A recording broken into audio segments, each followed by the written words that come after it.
What's up, YouTube? Toy Pulse here, and today we're going to take a look at the Mattel Masters of the Universe Masterverse Masters of the Universe Revelation Skelegod.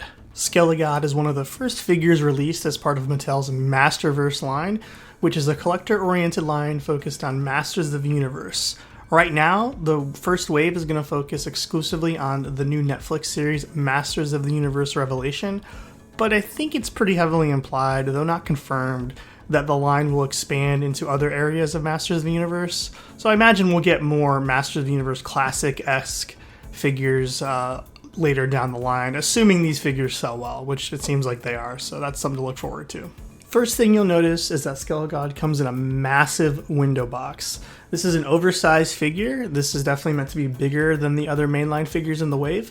The window box, I got it measured out, is about 9 inches across and 9 inches tall, which is pretty huge. The figure's prominently displayed. It shows all the accessories that it comes with.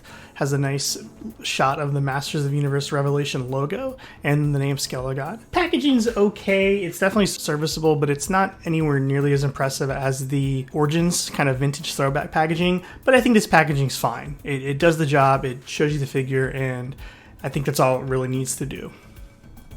The back of the packaging shows some really cool art of Skelegod wielding his immense power, along with cross-sell art for the rest of the figures for the first wave of this series. And then we also get a nice little bio text about Skelegod.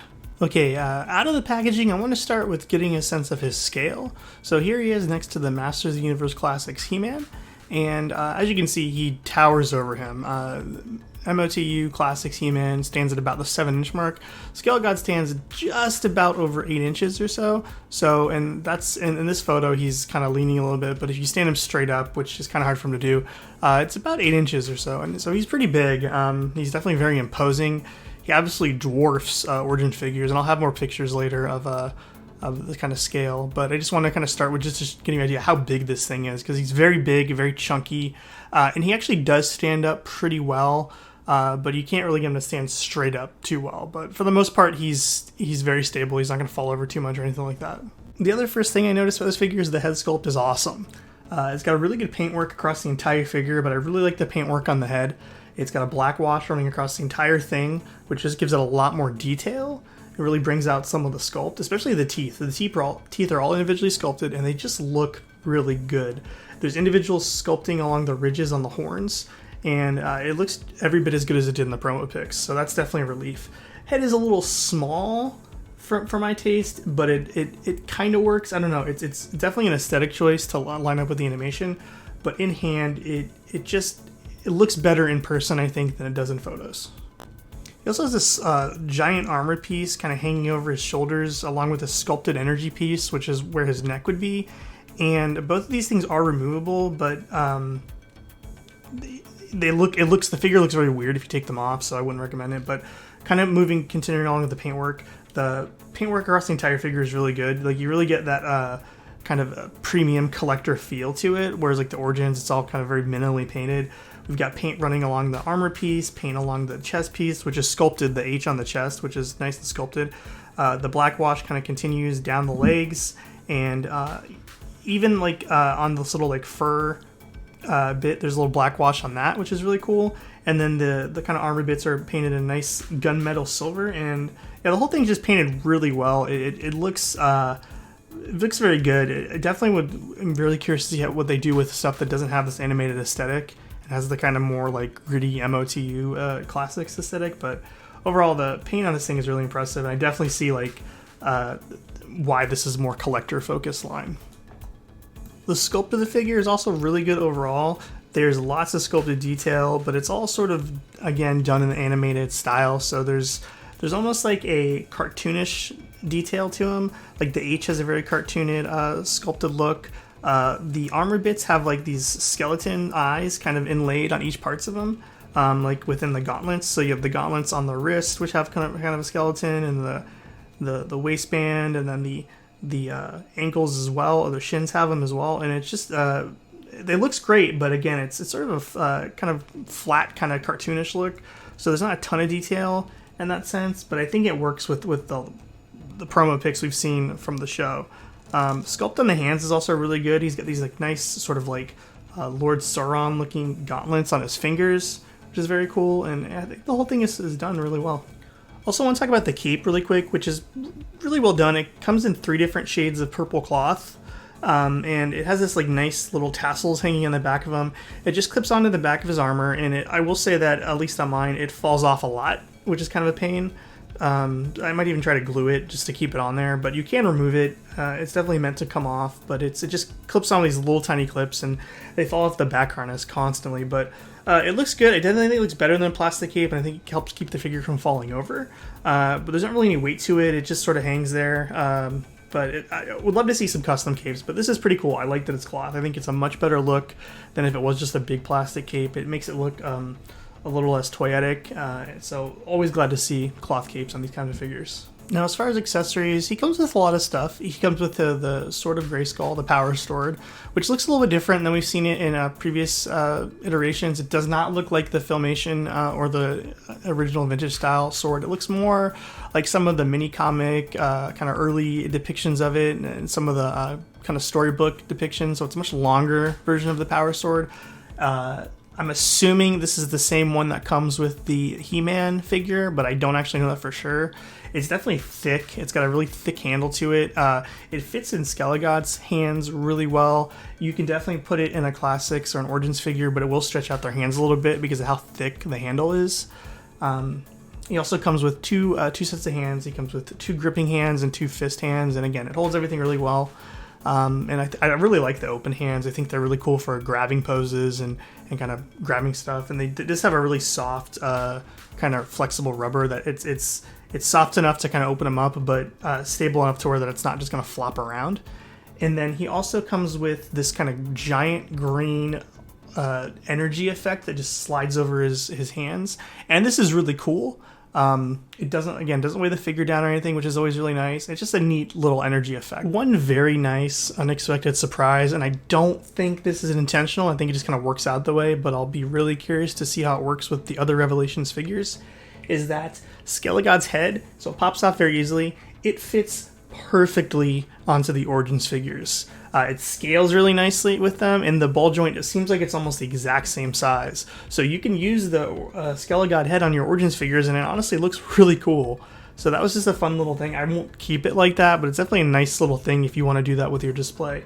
The reverse is not true, of course. The Origin figures' heads do not look good on this body, but they do fit really well. They just don't look right because of the proportions. But I do wonder with the Revelations figures, the normal size ones, if these heads will work on those, and I'm really stoked and curious to try that out. Okay, let's take a look at Skelegod's articulation, which is pretty good, but some parts are a little disappointing. We'll get into it. So his head can look up about that much, 360 all the way around. It just pops off. It's on a little ball peg, so there's not a ton of movement. It's really blocked by the back of it in this little energy piece, but pretty good articulation in that sense. Shoulders move about that far up. There's like a ball-like joint, but it's kind of blocked by this armor, which you can take off, but again, it looks weird without this. Because of this neck thing, it looks weird attached, so it's kind of annoying. Double jointed elbows, which are pretty nice. They are blocked by this gauntlet thing, which you can also take off. You pop the wrist off, you can take that off. You can get a little bit more movement, so pretty good there. Doesn't do it really straight. Doesn't go straight, which always kind of bothers me, but it's not terrible, so good movement there. Has a swivel at the wrist, which is nice. 360 joint at the wrist, which is nice. Also bicep joints, which is also very nice. The chest here does not turn. It just kind of tilts left and right, but it's a pretty good range on it, which is pretty cool. Swivel at the waist, I should say, goes all the way around, which is nice. And the articulation for this is hidden pretty well too, so no like ugly overlap on the hips, which is nice. It's kind of hidden by the armor here. You get ball-like joints at the hips, and they don't go very far. You can do the splits to about here. Actually, let's see. Yeah, it seems like it's going to break by going anywhere past that, but swivels at the thigh, which is very nice. Double jointed knees. about as far back as they can go.